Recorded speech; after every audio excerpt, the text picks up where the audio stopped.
So section 2.7, inverse functions. So we're going to let f and g be two functions such that the composite between f and g is supposed to be equal x, and g composite with f of x equal x, then we're going to say that g is the inverse of f, or f is the inverse of g. So these two conditions are important to check these two functions are inverse, like f is inverse of g and g inverse of f. You have to work on these two conditions. The first one, if f composite with g over x is supposed to be the result equal x, and g composite with the f to the x, the result is supposed to be x. We're going to do examples. Then in this case, you're going to say g is the inverse of f, or f is the inverse of g, the same thing. That's how you're gonna, the symbol of the inverse. This is not exponent. In this case, because f is a function, not a variable here.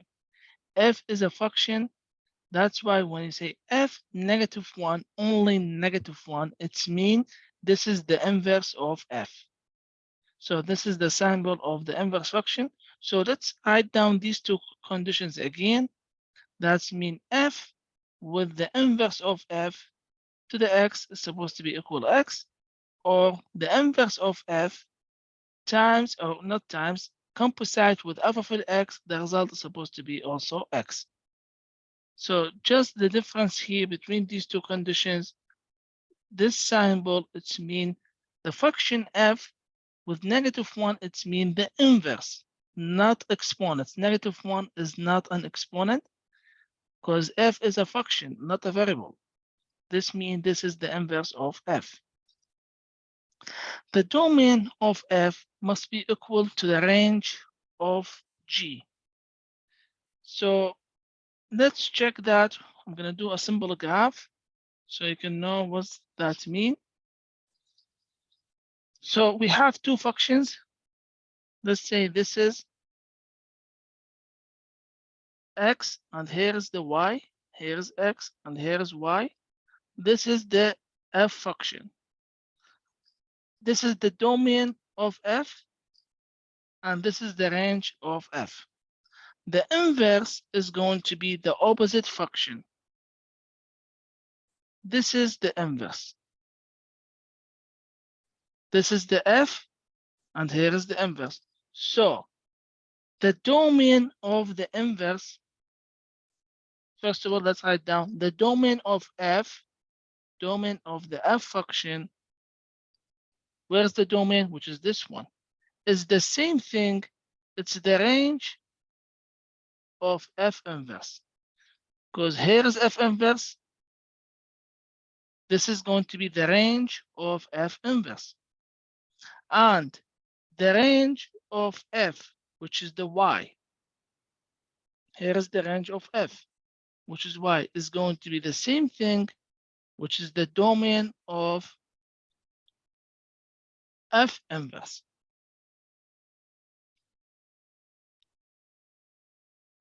So the domain of f, which is here is f, this is the domain. It's the same thing. It's the range of the f inverse, because f inverse take every variable from this side and bring it back here. So this one is the range of the inverse function.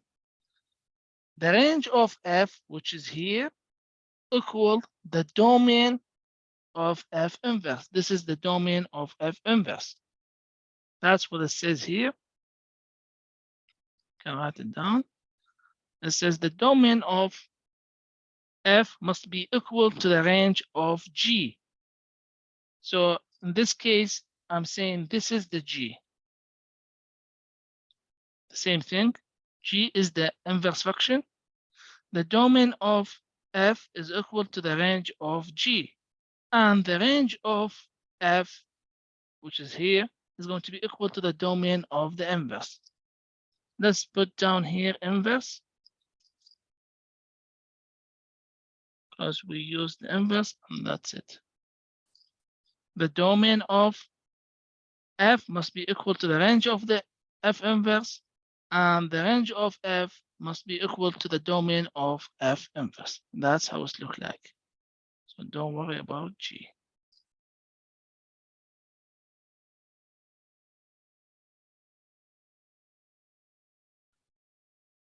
Horizontal line test, a function F has an inverse function if and only if no horizontal line intersects the graph of F at more than one point. So you're gonna graph, if you have a graph and you wanna check is there is inverse for this function, you have to do a horizontal line test. So no horizontal line test intersect the graph of F at more than one point. If you see horizontal line test intersect with the graph more than one point, that means there is no inverse for the function. Let's do a simple example about that. If you have this function, if you have, let's do the circle. This is the circle. I need to check if this one is, there's an inverse for this function. I'm gonna do a horizontal line test. I can do it here. I can do it on the other side. So here's horizontal line test. I'm gonna check this horizontal line test intersect the graph at this point and at this point. In this case, there's a value of y goes back to two values of x. A value of y here, going here and going here. In this case, this is not one-to-one function. We're gonna go to the next part, but by just checking that this horizontal line test intersect the graph at this point, 2 points. That means there is no inverse for this function. So this is a good test. If they ask you find the inverse for the function f, if you have the graph, go ahead, check. If you put horizontal line test and you'll see the line intersect the graph on more than one point, that means there is no inverse for this function. Okay? So this horizontal line test we did before a vertical line test to prove that this is a function. Now we're gonna do horizontal line test to prove that there is inverse for this function. If we prove that there is inverse for this function, that means this function is gonna called one-to-one function. One-to-one function, it's mean each x going to one y. Each x going to one y. This is exactly like the vertical line test. The vertical line test to prove that this is a function. Each x, each person going to one place. Each person going to one place.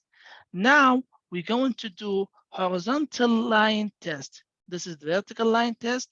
We're going to do horizontal line test to prove that each y going back to 1x. Each y, you see the arrow here? Each y going to one place. If you found y going back to two places, this is impossible. That's why this is the horizontal line test is not going to be active. So the function is not one-to-one function. So that means each variable going to one place or each person going to one place and going back to one place. Let's check that with a simple graph. The function is one-to-one function. If we have, this is a simple to prove that here's the person's x and here's person, the place is y. So person number one, he's gonna go to one place, let's say HEB. Person number two, he's gonna go to Walmart. Person number 3, you're gonna go to Target. So now we will see that this person going to Home HEB, this person going to Walmart, this person going to Target. That's mean each person going to one place. So we already satisfy the first condition. Each person going to one place. Each X going to one Y. Now we have to prove that each Y or person, and this is the persons now, and this is the places. We're gonna flip everything. So this person now, you're gonna go back to exactly the same place. This person now, you're gonna go exactly the same place. This person now, you're gonna go back to the same place. So if we prove that each person here in Y going back to the same place, that's mean the second condition is satisfied. The second condition is satisfied. Each person going to go back to the same place. This is a one-to-one function. The same thing, but we're gonna check these two conditions. This is X and here's Y. Let's say 1, 2, 3. And now we're gonna do with numbers 5, 6, 7.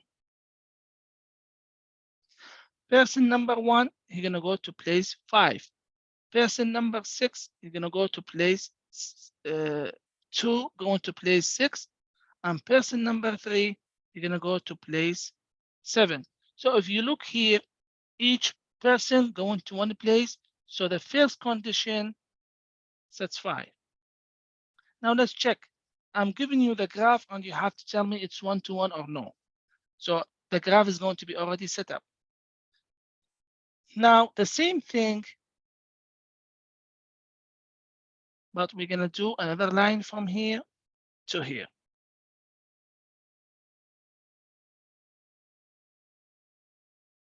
So now let's look to this new graph. This is the graph. Each X, each person going to one place, person number 2 going to 6, person number 3 going to 7.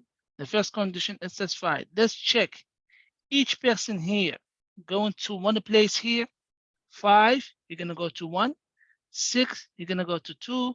7, you're gonna go to 2 and 3. That means we found out 7 going to 2 and 3. One person going to 2 places. So this is impossible. So the second condition is not gonna satisfy. That means this is not one-to-one function. This is just a simple example. On example 7, they're telling you, does the function have an inverse function? That's the only thing they ask you. You're gonna say yes or no. The two conditions, we're gonna check each X going to one Y and each Y going back to one X. The easier thing when you got this table, you're gonna get confused. A graph 2 column and do not repeat the number. So I'm gonna graph 2 columns and I'm not going to repeat the number. So if you have, because if you repeat the numbers, you're gonna get the wrong answer. So what I'm going to do, I'm gonna say here is X and here is Y. Check the first number, -4 going to 9. So I'm gonna say -4 going to 9. And the second one, -3 going to 8. So -3 going to 8. And -2 going to 2, -2 going to 2. I'm not gonna repeat the number here, and I'm not gonna repeat the number here. Now I'm doing good. -1 going to -1, -1 going to -1, then 4 going to -2. There is no 4 here, so here is 4. There is no -2 here, so here is -2. That means 4 going to -2 and 5 going to -8. 5, there is no -8 here, so here is -8. 5 going to -8. So we can go back now like this. So the first condition, each x going to one place, each x here going to one place and keep going. And the same thing, each person now here going back to one place. So the first condition satisfied, the second condition satisfied. That means there is inverse for this function. So we're just gonna say yes. We're not gonna do horizontal line test. We don't have to do that because we have the numbers. We're just gonna check that with numbers. But if you look to the second example, they ask you use this graph to check if there is inverse for this function. Does the function have an inverse? In this case, we're gonna graph horizontal line test. So I'm gonna graph just one horizontal line test here. If we graph horizontal line test here, we will see that at this point, which is the y is not 4, it's less than 4, but the y at this point going back to only one place. That means the horizontal line test intersect with the graph on one point. The horizontal line test intersect with the graph on one point. If the horizontal line test intersect with the graph on more than one point, in this case, there is no inverse for this function. So you see here's the horizontal line test, intersect with the graph on one point. That means there is inverse for this function. So we're gonna yes, and that's it for this example. Let's go to next one. The next graph, we need to check if there is horizontal line, if there is inverse for this function. We're gonna do the same thing. You're gonna graph horizontal line test here. Here is horizontal line test here, or here. It's up to you where you're gonna graph it. You will see the horizontal line test intersect with the graph at this point and intersect with the graph at this point. In this case, there's no inverse for this function. That's it.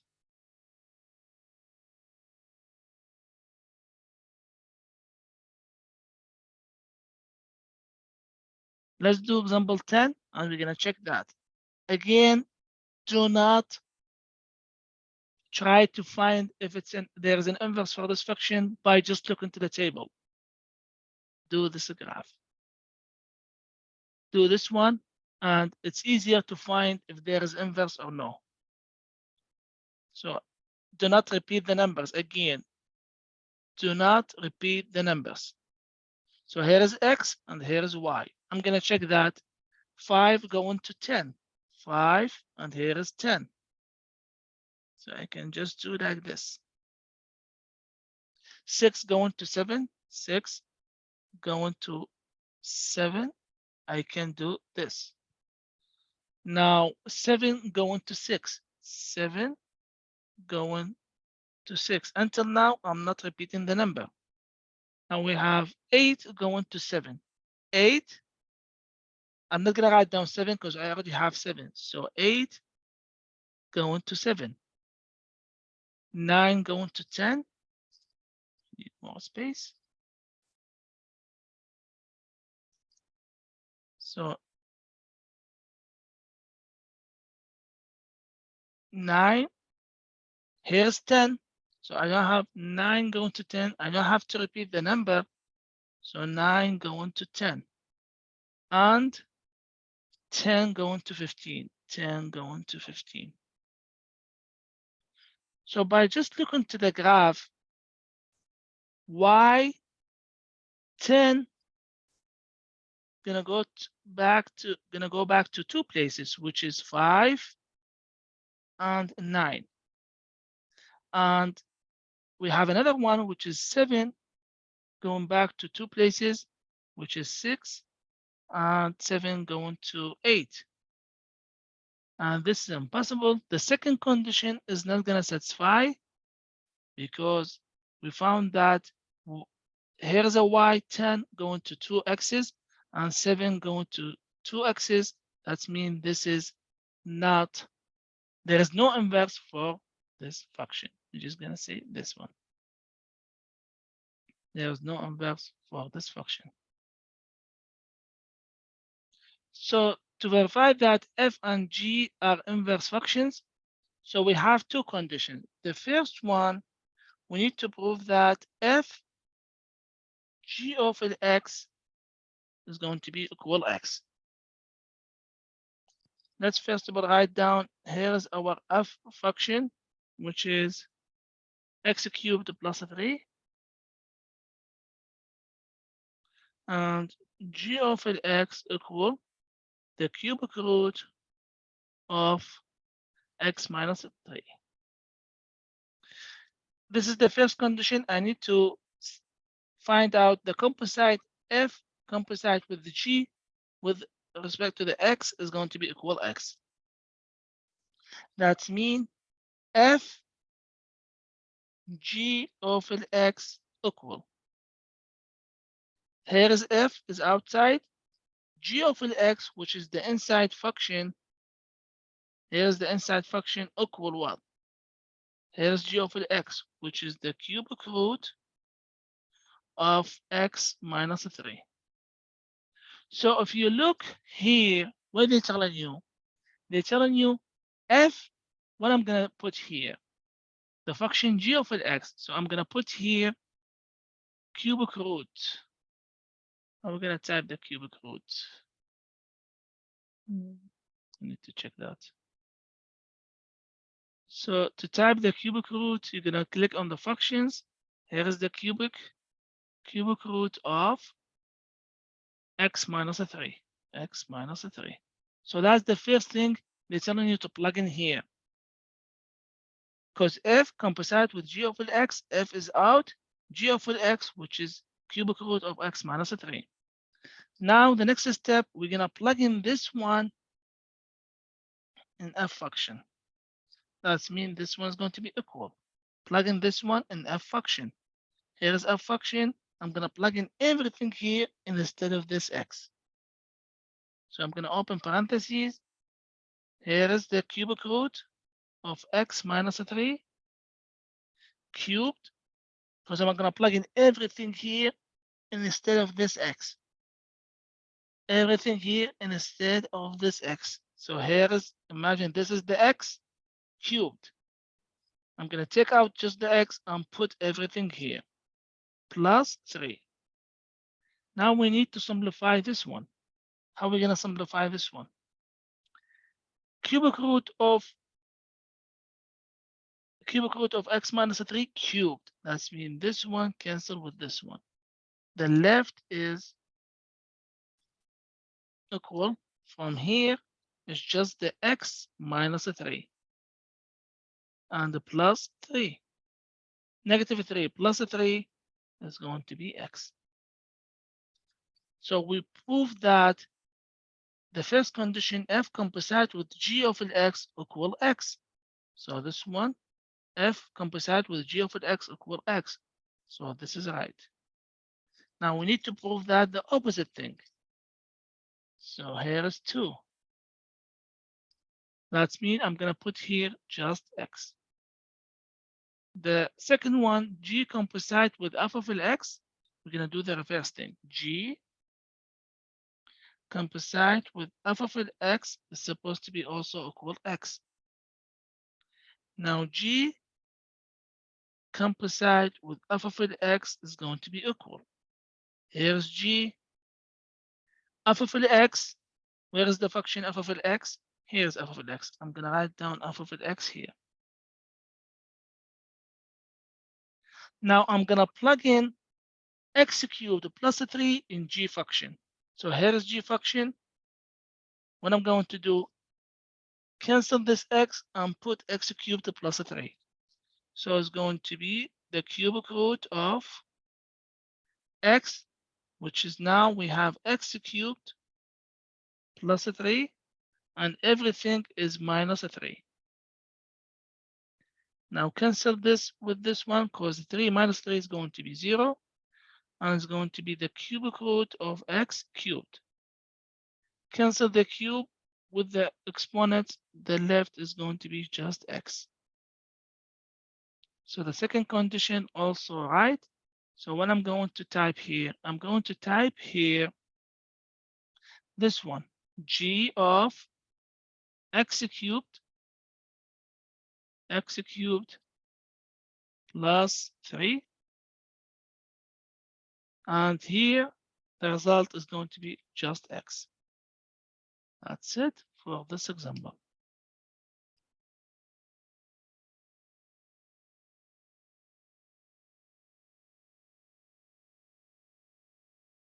So for example 13, how are we going to find? We have the graph of f, which is, they're telling you use the graph of the function to sketch the graph of its inverse function. So here's the graph. We need to find the inverse. So there's two methods here. I'm going to show you the first one, which is the easiest one. The first one, we're going to pick 2 points on this graph. So this is the easiest point. Let's pick the point.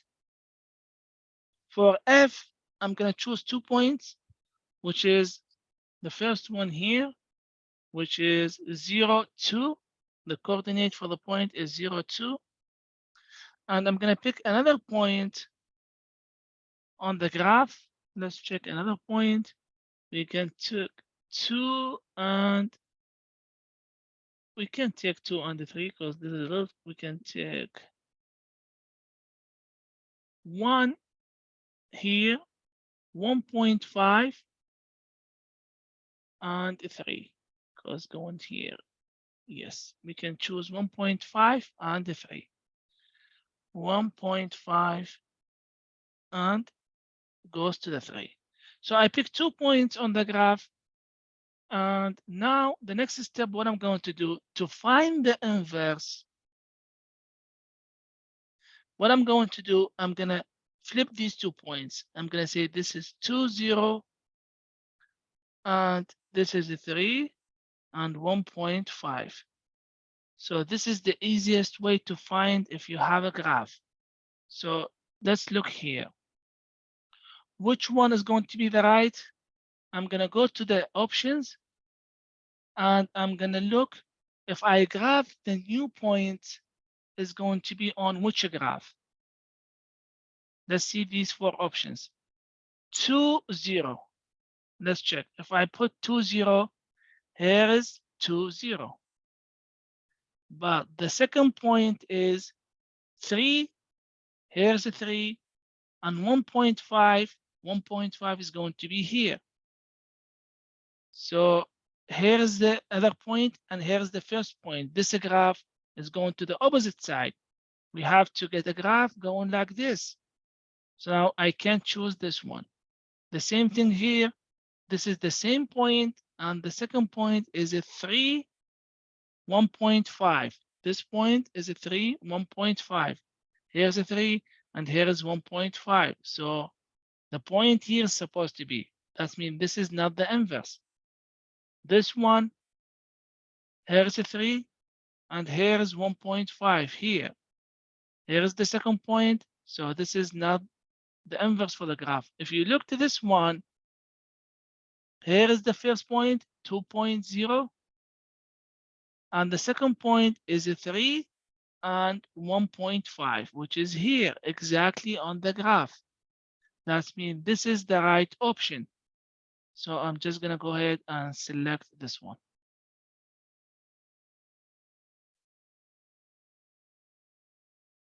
So this is the easiest way to check the inverse. The second method to find the inverse for this graph is, I'm just going to tell you how you're going to find it. Let's clear this one. We have to find the function for this one. which is the square root. This one is similar to the square root of x. Then it's shifted up because the original function is here. Shift up 2 units. That means it's going to be square root of x plus, which is outside, plus 2 by using the graphing technique. Then you're going to find the inverse algebraically by using these steps. And when you find the inverse algebraically by using these steps, next step, you're going to graph the new function. You have to get exactly like this graph. So this is the second method. I'm just going to tell you how to use it. First of all, you have to write down the function for this graph. The second thing, you're going to convert the function algebraically, and then you're going to graph the inverse by using pick any x, find the y, and graph it. You have to get this graph. Or you can use the first method by just picking 2 points if you have the graph and you have to choose the right one.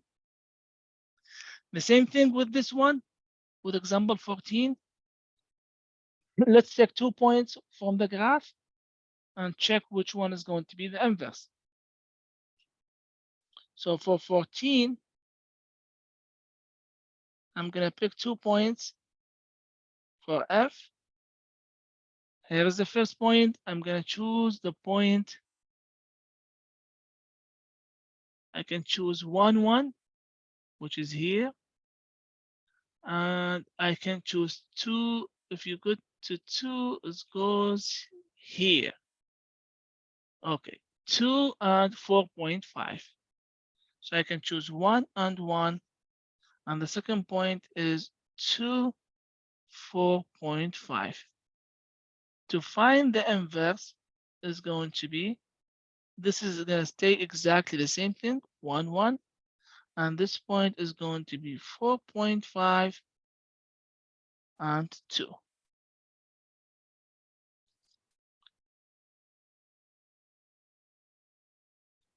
Because we have the graphs, we don't have to do the long way.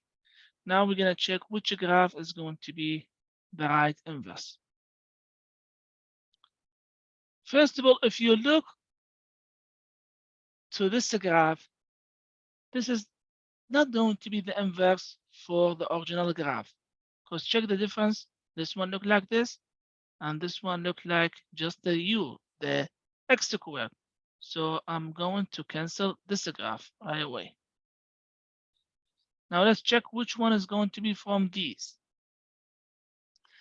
The first point is 1, 1, which is not on this graph, because here is the point 1, 1. And so I'm not going to choose this graph because the first point is not satisfied. Let's look to this one. The point 1, 1, it's here. And it's not on the graph. So I'm not going to choose this one. Let's check this one. Here is the point 1, 1. It's on the graph. And 2, 4.5 is supposed to be here. Because it's not accurate. 2, 4.5 is going to be here. That means by just picking one point, we can figure out which one is going to be the right option. Because 1, 1 is not located here, is not on this graph, is not on, is in fact is on this graph. But the second point is 4.5, which is here, and 2 is here. So the second point is not on the graph. That's why we're not going to choose this one. But these 2 points is going to be exactly on the graph. So I'm going to choose this one. That's it for example 14. And again, the second way, if they not giving you, if they just telling you graph the inverse, how are you gonna graph the inverse for this graph? They give you just a graph and they ask you to graph the inverse. you can pick 2 points and graph these 2 points, you will find the inverse, or you have to find the function for this graph, then use the steps to find the inverse, then graph the inverse.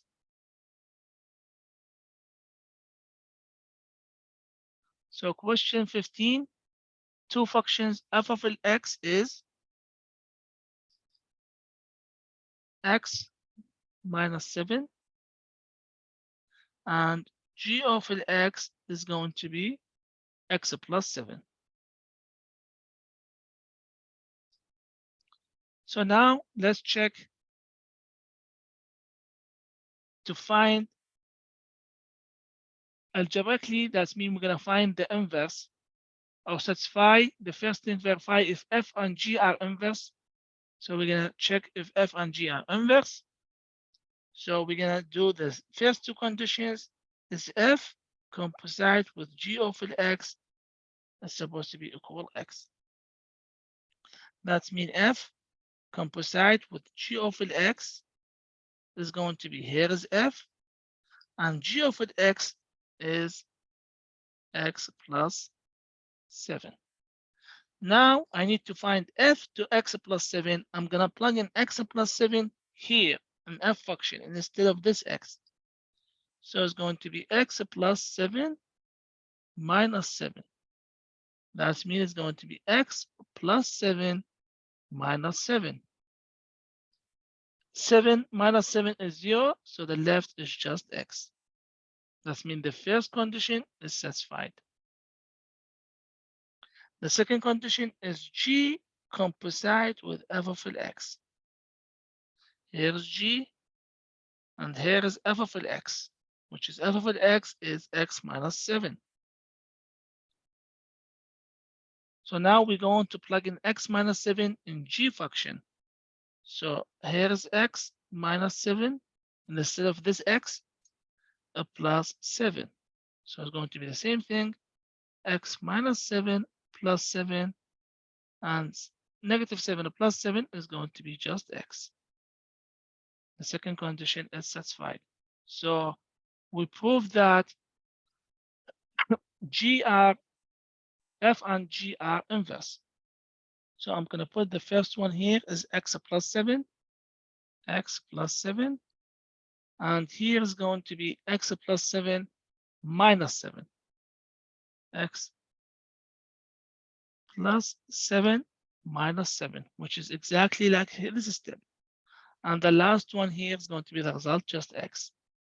Now the second one is g. So we're going to put here x minus 7, and here x minus 7. Now how to prove that algebraically? That means we need to graph these two functions.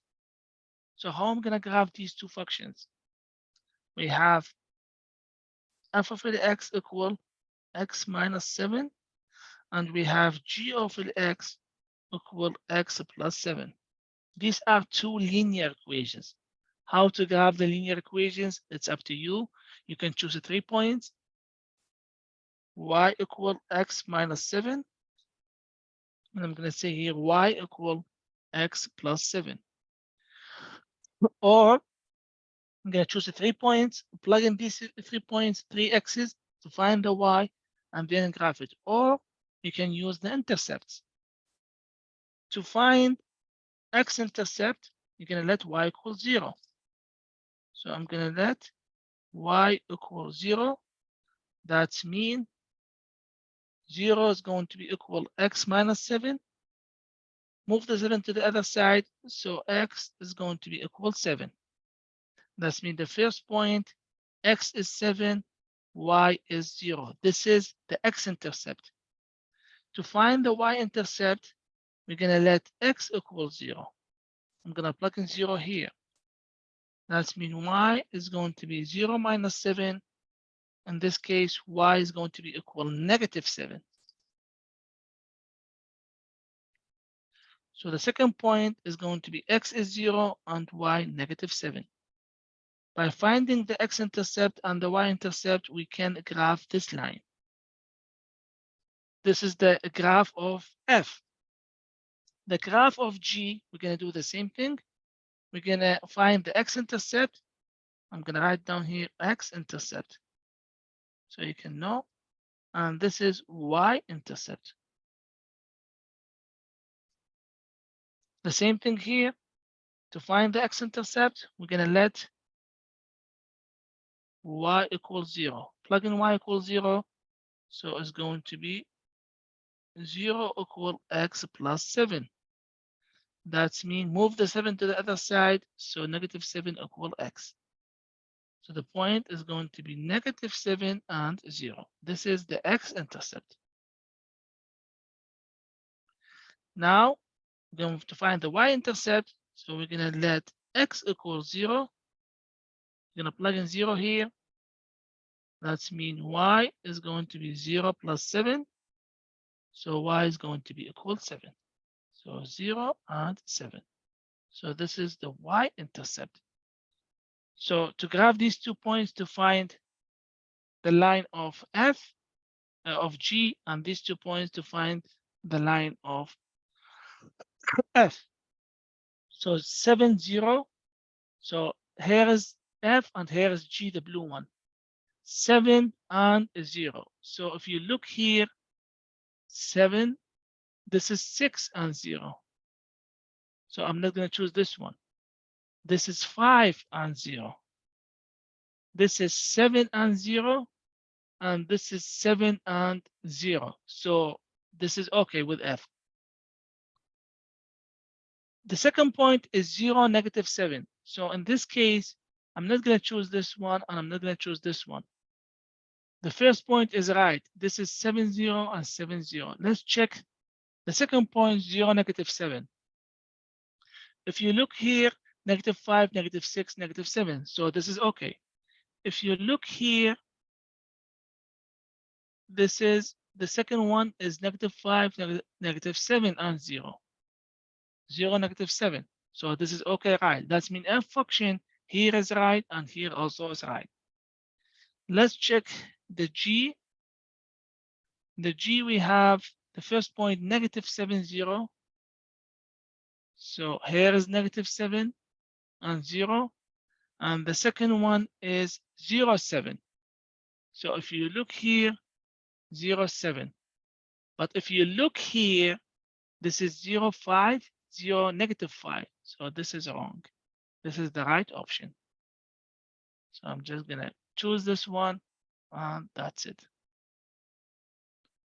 So again, to graph the linear function, you can use the intercepts or you can pick any x value, 2x value, plug in x value here to find the y value and graph the points. You have to get exactly the right point on this graph. So let's work on A is to find if f and g are inverse. So we're going to satisfy the first condition. It says f composite with g of x. F composite with g of x equal. Supposed to be equal x. So here's the f function is out. G of x, where is the function g of x? I'm going to plug in g of x here between these two parentheses. G of x is 2x plus 3 over x minus 1.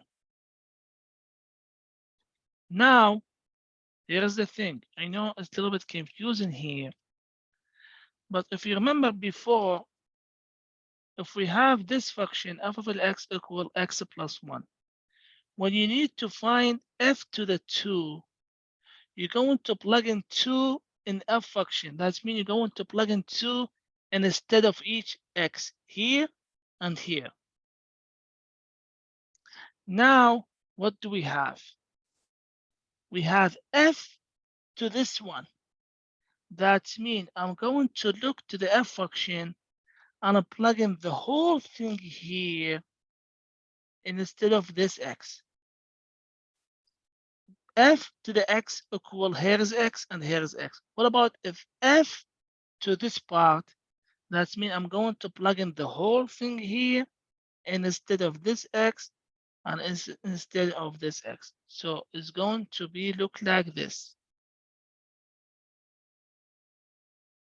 This is a plus 3 and here's a minus 2. You see, plus 3 and minus 2 here. Instead of this x, I'm going to plug in the whole thing here, which is 2x plus 3 over x minus 1. And instead of this x, I'm going to plug in the whole thing, which is also 2x plus 3 over x minus 1. So you see x plus 3 and x minus 2. Now I need to simplify this one. How I'm going to simplify this one? On the top part, what I'm going to do, I'm going to multiply by the least common denominator, which is x minus 1. So on the top, I'm going to multiply by x minus 1. On the bottom part, I'm going to multiply by also x minus 1. Because we need to simplify it. So this one is going to be equal 2x plus 3 over x minus 1 times x minus 1 plus 3 times x minus 1. I'm just multiply this one by x minus 1 because I have x minus 1 as a denominator, which is hard to simplify this one. So I'm going to multiply by the least common denominator. The same thing here. I'm going to say 2x plus 3 over x minus 1 by the least common denominator, which is x minus 1. Minus 2, I have to multiply by the least common denominator. This one is going to cancel here. This one cancel here. The left from this part is 2x plus 3 plus 3 x minus 1. And the left and the bottom part also 2x plus 3 minus 2 and x minus 1. Now next step, we're going to distribute here and we're going to distribute here. That means this one is going to be equal 2x plus 3. This is on the top. 3 times x, so it's going to be plus 3x. 3 times negative 1 is going to be minus 3. On the bottom is going to be 2x plus 3. Negative 2 times x is going to be minus 2x. Negative 2 times negative 1 is going to be plus 2. 3 minus 3 is going to be 0. Combine the like terms, 2x plus 3x is going to be 5x.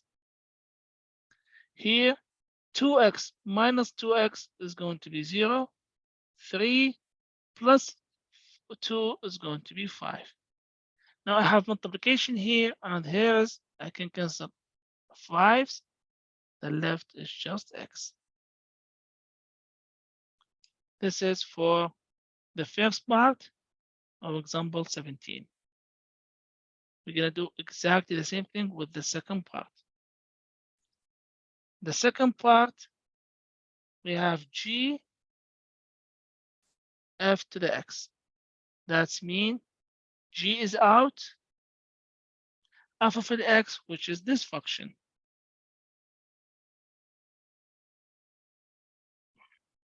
You see, now it's different than the previous one. Now we're going to plug in this function in g. That's mean instead of this x and this one. So it's going to be 2 times x here is going to be x plus 3 and x minus 2 plus 3. I'm putting this one instead of this x over this one minus 1. So x plus 3 over x minus 2 minus 2. Now on the top, also here's the problem, x minus 2. So I'm going to multiply by the least common denominator. The least common denominator here is x minus 2, and the same thing here, x minus 2.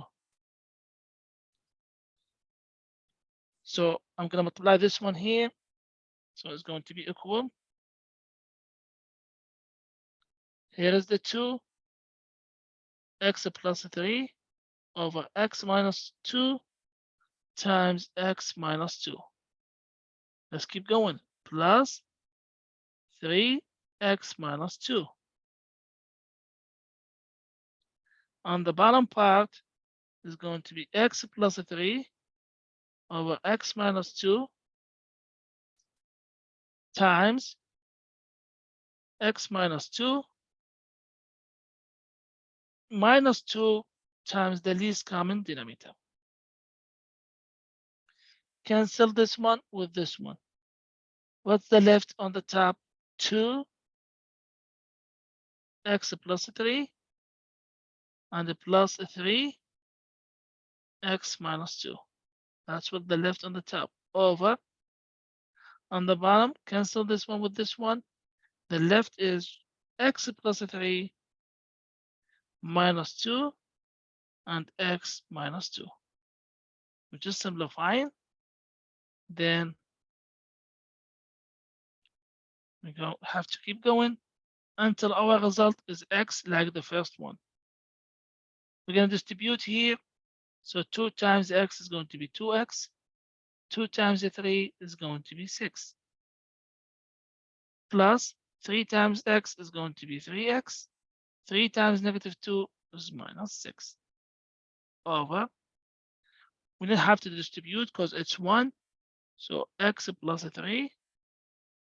Negative 2 times x is going to be negative 2x. Negative 2 times negative 2 is going to be plus 4.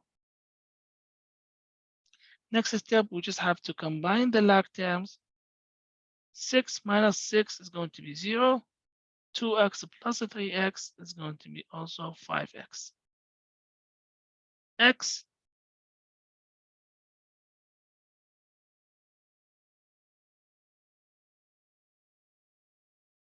oh, there's something wrong here.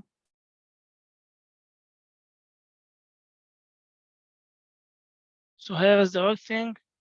This is 1, and here is going to be 1. So when you distribute, it's going to be negative x plus 2.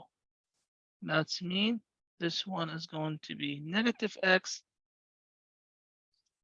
Negative times x is going to be negative x. Negative times negative is going to be plus 2. Now cancel this x with this one. 3 plus 2 is going to be 5. Cancel the 5. The left is just x.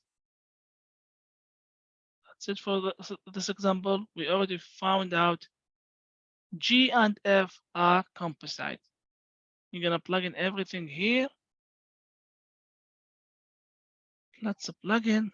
This one is going to be F with G is 2x plus 3 over x minus 1. And here is going to be, we're going to plug in 2x plus 3 on the top over, no, we have to put this one first, 2x plus 3 over x minus 1. And the same thing is going to be here, 2x plus 3 over x minus 1. And the result is going to be x. And here we're going to plug in x plus 3, g of x plus 3, x minus 2.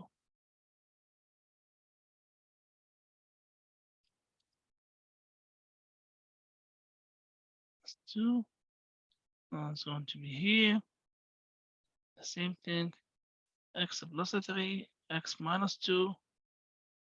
And the same thing here is x plus 3 and x minus 2. That's it for this one. Now, here's the important second part, which is how to find which one is going to be the right graph for f and g.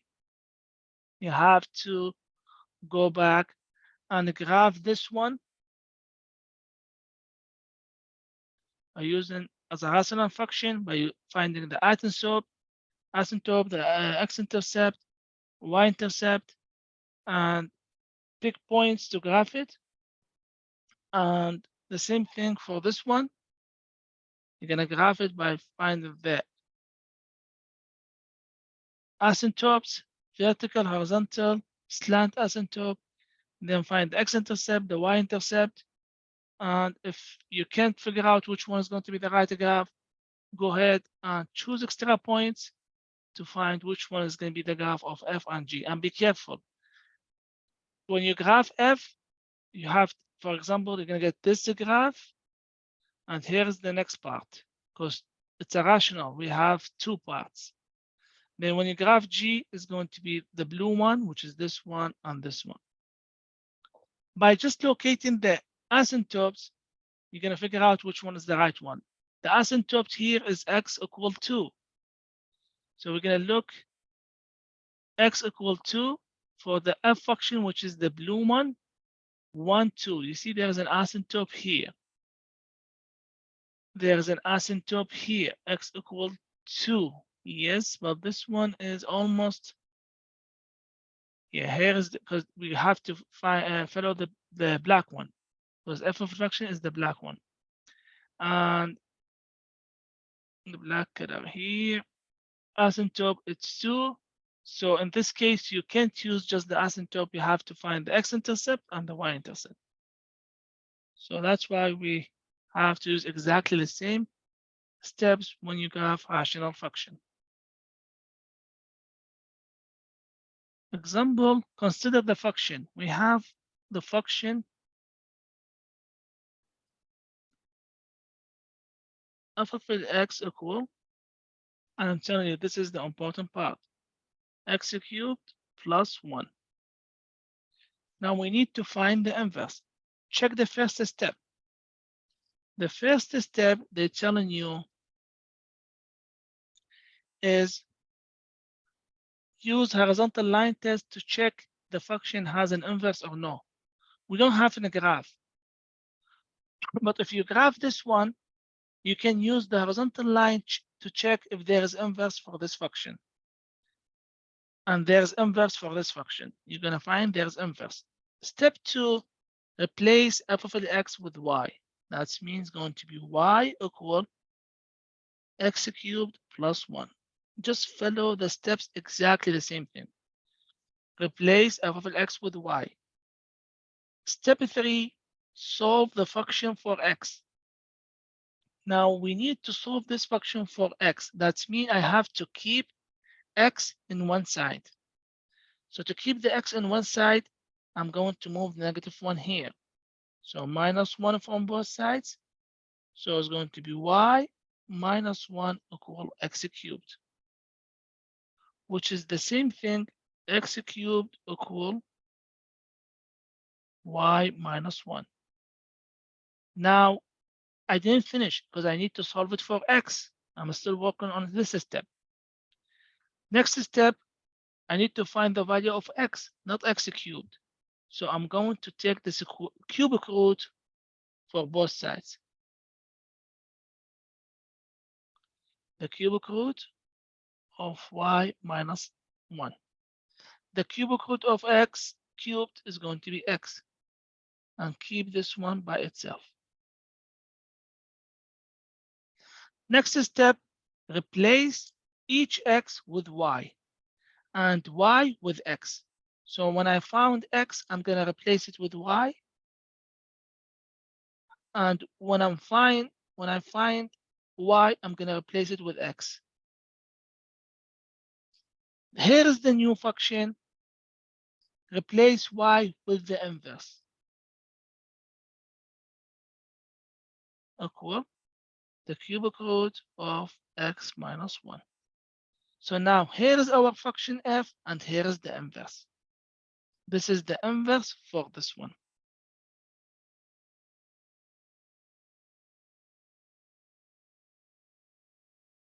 Again, on the 20, I'm just finding the inverse. So here is 18. Let's do 20. We'll do the same steps. 20, we have g of x equal x plus 1 over 7. The first step, replace g of x or f of x with y. So I'm going to say y equal x plus 1 over 7. Then I need to solve it for x. There's denominator here. So I'm going to multiply everything by the least common denominator, which is 7. That means it's going to be y times 7 equal x plus 1 over 7 times 7. Cancel the 7 with the 7. So here's going to be 7y equal x plus 1.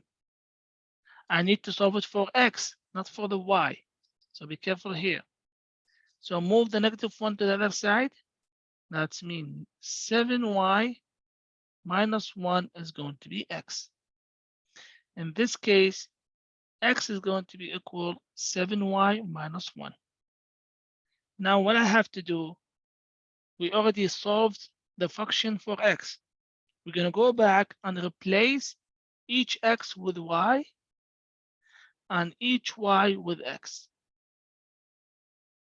That means this is the inverse of x, which is 7x minus 1. So here is the inverse function.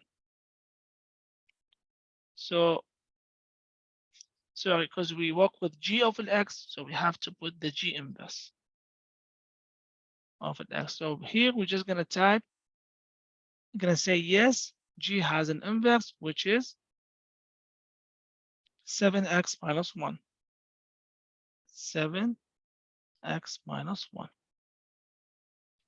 And you can tell by just looking to the graph, it's look like the inverse for this one. This is 20. Let's do a 21. We're going to do exactly the same thing. I'm following the steps. The steps, it says, don't worry if you missed any of these. I'm going to post it for you. So let's follow the steps on a 21. 21 is f of x equal 8, x plus 5. Let's find the inverse for this function. The inverse for this function, the first thing I'm going to replace f of x with y. So y is going to be equal 8x plus 5. Next step, solve the function for x. We need to solve this one for x. That means I'm going to move the 5. So minus 5 from both sides. Cancel here. So it's going to be y minus 5 equal 8x.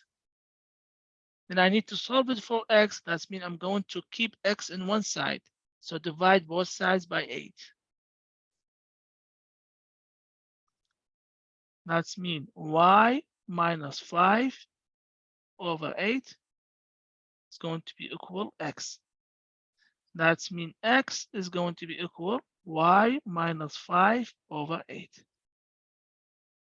Just switch it. Then the last step, replace each x with y and each y with x. Each x with y and each y with x. This one is going to be the inverse, which is the same thing. This is the f inverse of x equal x minus 5 over 8. That's it for this example. So you're just going to type here, yes, f does have an inverse, and you're gonna say it's a fraction or rational x minus 5/8. That's it for this one. Let's check the next one.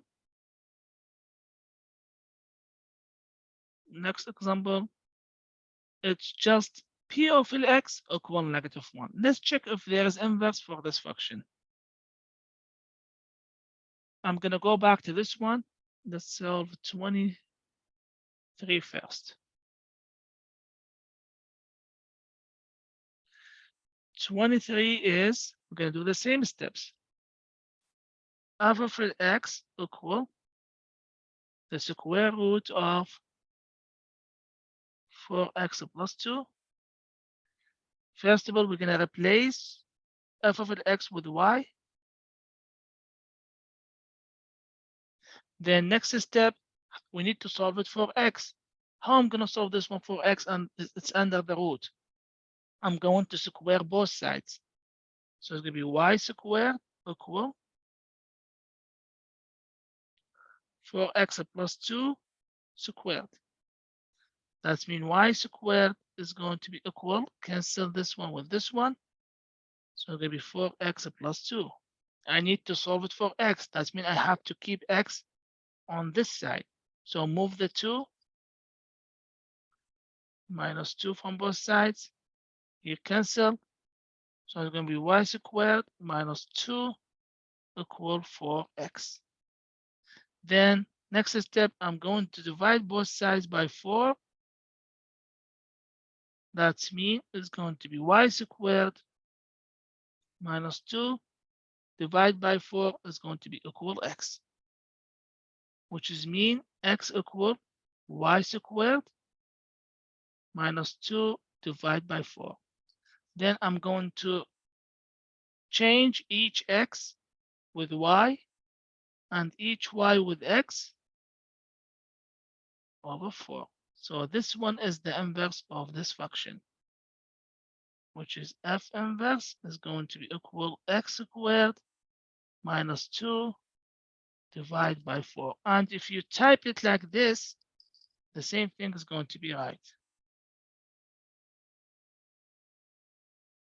This is, for example, 23. We're going to do 24, then we're going to come back to 21.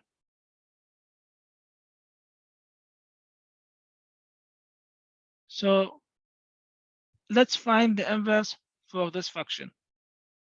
The first step, we're going to replace y with x, with f of x. So y equal, it's going to be 4x plus 2 over 2x plus 3.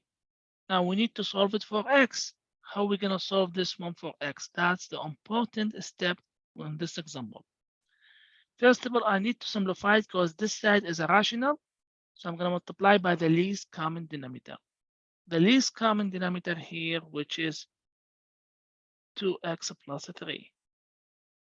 So I'm going to say y times 2x plus 3 equal 4x plus 2 over 2x plus 3 times 2x plus 3. Cancel this one with this one and distribute this side. Y times 2x is going to be 2yx. Y times 3, so it's going to be 3y equal. Again, we need to solve it for x. That's mean I'm going to put all the terms with x value on one side.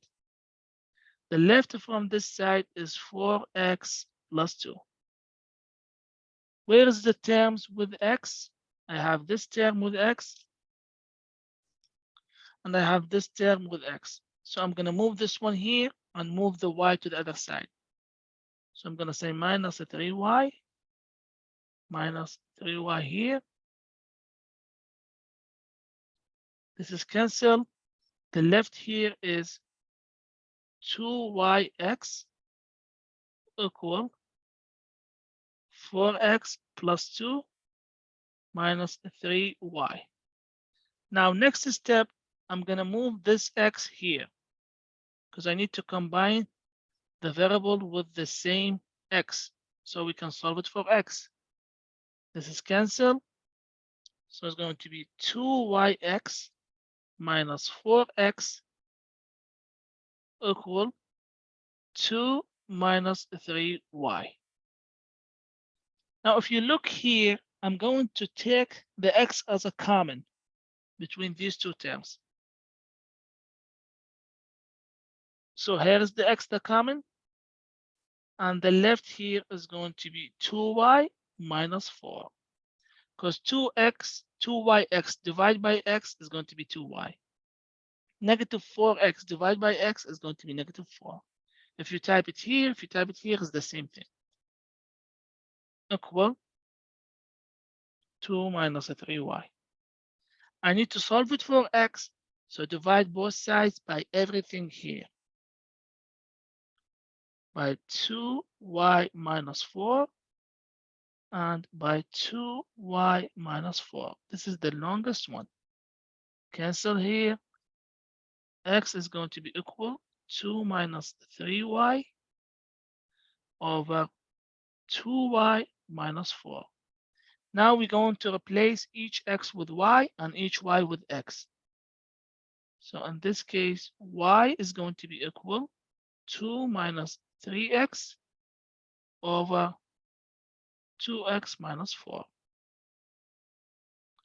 2x minus 4. So that means the inverse of f is equal to 2 minus 3x over 2x minus 4.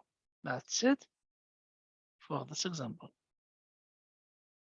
So we're going to type here 2 minus 3, 2 minus 3x, and here we're going to type it 2x minus 4, 2x minus 4. 2 minus 3x. Okay. Example 21. Example 21. Let's go back. It's super easy. You just have to do exactly the same steps. But let's check with the 21. We have p of x equal negative 1. So I'm going to let p of x equal y equal negative 1. Now, if you look to step 3, we need to solve it for x. There's no x here. That means there is no inverse.